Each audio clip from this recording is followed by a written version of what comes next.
خدا کی رحمتیں ہوں آپ پر سو بار مودودی دعائیں دے رہی ہے جمعیت بیدار مودودی۔ بسم اللہ الرحمن الرحیم۔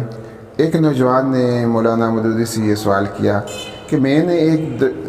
لڑکی کو لالچ دیا تھا کہ میں اس سے شادی کروں گا، پھر اس کے ساتھ خلاف اخلاق تعلقات بھی رکھے۔ میں نہایت دیانتداری سے اس سے شادی کرنا چاہتا تھا، لیکن بعد میں معلوم ہوا کہ اس لڑکی کے خاندان کی عام عورتیں بھی ان کا اخلاق کردار ٹھیک نہیں ہے، یہاں تک کہ اس کی ماں بھی ایسے کاموں میں ملوث ہے۔ اب مجھے خوف ہے کہ اگر میں اس لڑکی سے شادی کر لوں اور وہ بھی بدچلن ثابت نہ ہو، کہیں ایسا نہ ہو، تو اس لیے آپ مجھے یہ رہنمائی دیجیے کہ مجھے کیا کرنا چاہیے۔ اس کے جواب میں آپ نے فرمایا کہ یہ گمنام خط تھا جو کہ مجھے حال ہی میں موصول ہوا، اور میں ایسے گمنام خط کو جواب میں نہیں دیا کرتا، لیکن میں اس کا جواب اس لیے دے رہا ہوں کہ ہماری بدقسمت سوسائٹی میں اس وقت بہت سارے ایسے نوجوان موجود ہیں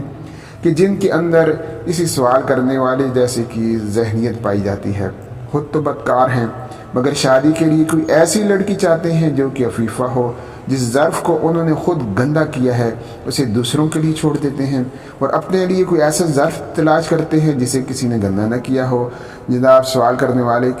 سے گزارش ہے کہ جس لڑکی کو آپ نے خود شادی سے پہلے خراب کیا ہو، اس کے لیے اب آپ سے زیادہ موزوں اور کون ہو سکتا ہے، اور وہ بھی آپ سے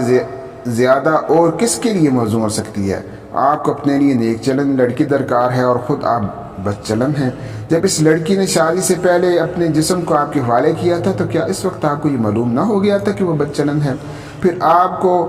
اب کیوں اندیشہ یہ لاحق ہوا ہے کہ آگے چل کر وہ کہیں بد چلن ثابت نہ ہو؟ کیا آپ کا مطلب یہ ہے کہ آپ سے ملوث ہونا تو نیک نیتی ہے اور بد چلنی صرف دوسروں سے ملوث ہونے کا نام ہے؟ پھر اس کے خاندان کی عورتوں پر آپ کا اعتراض بھی بڑا عجیب ہے کہ وہ خواتین کرام جیسی کچھ بھی ہیں اس لیے ہیں کہ آپ جیسے معزز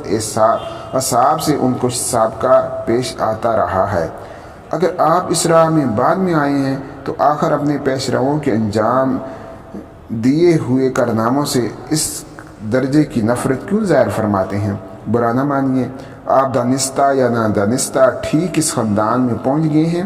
جس کے لیے آپ موزوں تر ہیں، اور جو آپ کے لیے موزوں تر ہے کسی دوسرے پاکیزہ خاندان کو خراب کرنے کی بجائے بہتر یہی ہے کہ آپ اسی خاندان میں ٹھہر جائیں جس کو آپ جیسے لوگ پہلے ہی خراب کر چکے ہیں اور جسے خراب کرنے میں آپ کا حصہ بھی شامل ہے۔ آخر میں محترم سائل کو قرآن پاک کی 2 آیتیں بھی سن لینی چاہیے۔ پہلی آیت میں اللہ تعالیٰ نے فرمایا سورہ نور میں، جس کا معنی یہ ہے کہ زانی مرد نکاح نہیں کرتا مگر ایک زانیہ یا مشرکہ عورت سے، اور زانیہ عورت سے نکاح نہیں کرتا مگر ایک زانی اور مشرک، اور زانیہ عورت سے نکاح نہیں کیا کرتا مگر ایک زانی اور مشرک، اور ایسا کرنا مومنین پر حرام ہے۔ اس آیت میں نکاح نہیں کیا کرتا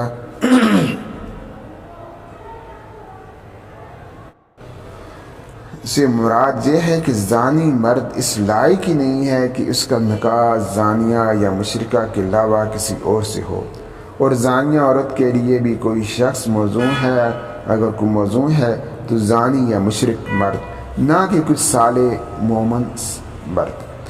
دوسری آیت میں جو کہ سورہ نور میں یہ فرمایا کہ بدکار عورتیں بدکار مردوں کے لیے ہیں اور بدکار مرد بدکار عورتوں کے لیے ہیں، اور پاکیزہ عورتیں